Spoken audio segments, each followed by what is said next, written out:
Баршаңызға сәлем.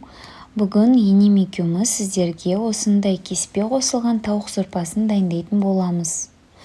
Бұл кеспе үй ішіңіздің барлығын қуантып, сүйікті асыңыздың бірі болады деп ойлаймын. Жасалу жолы өте оңай. Тек қолдан жаймай, дайын кеспе сатып алып та, осы тауық сорпасына қоссаңыз дәмі керемет болып шығады. Ең алдымен етімізді салқын суға салып, кішкене тұз қосып, орташа отта қайнатамыз.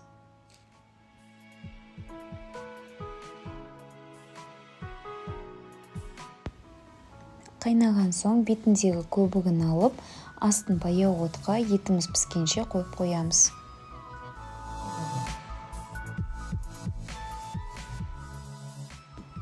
Етіміз піскенше қамырын дайындап қоямыз. Қамырды бүгін мамам дайындайтын болады. Ұнымызды салып, бетіне бір жұмыртқаны жарып, тұзымызды қосып, үстінен су құйып, жақсылап қамыр илейміз.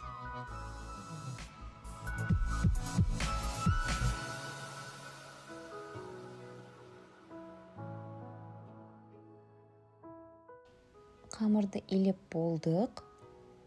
Енді тоңазытқышқа 15-20 минутқа бетін пакетпен жауып қойып қоямыз. Сол кезде қамыр біркелкі тегіс жаюға да жақсы болып шығады.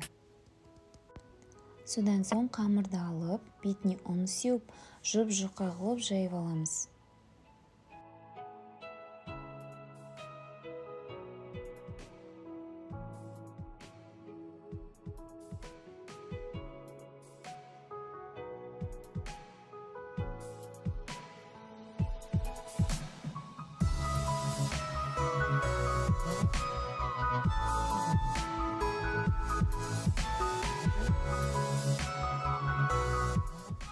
Міне жайып болдық. Енді кеспемізді 15 минутқа қойып кептіріп аламыз. Сол кезде кесуге де оңай болады. Қамырымыз бір-біріне жабыспайды. Бізде 2 жайма қамыр шықты. Енді кесіп аламыз. Қамырды осылай 2-ге бөліп, жақсылап ұн сеуіп алдық. Сол кезде бір-біріне жабыспайды. Бөлінген қамырды осылайына орап, шетінен кесіп шығамыз.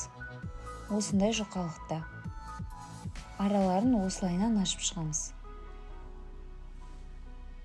Барлық қамырды қолданбаймыз, шамалы бөлігін алып қоямыз. Қалған қамырдың араларын ашып, 1-2 күнге кептіріп қоямыз.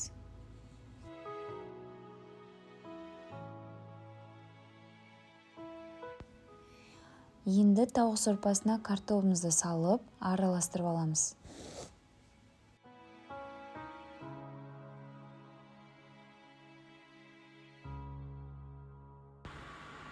Табаға майымызды құямыз. Қызған соң, оған майдалап туралған жуанды салып, қуырып аламыз.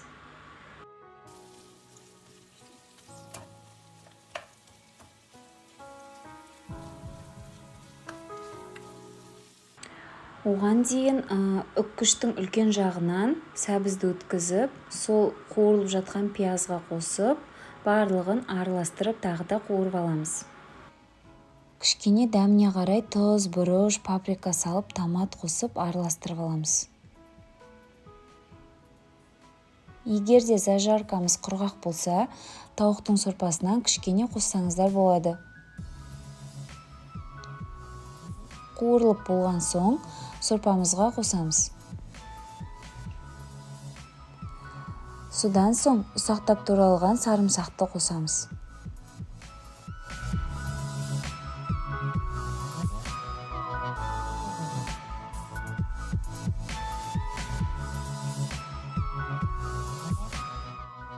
Біздің етіміз пісті.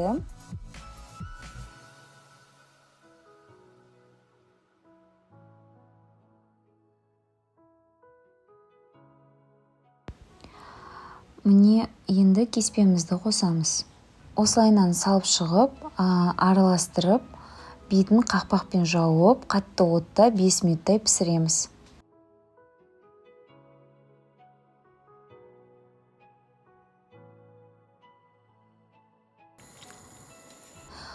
Оған дейін етімізді ұсақтап турап аламыз.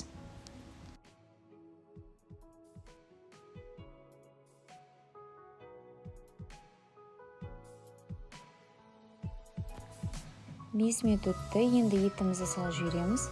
Содан соң отын өшіреміз.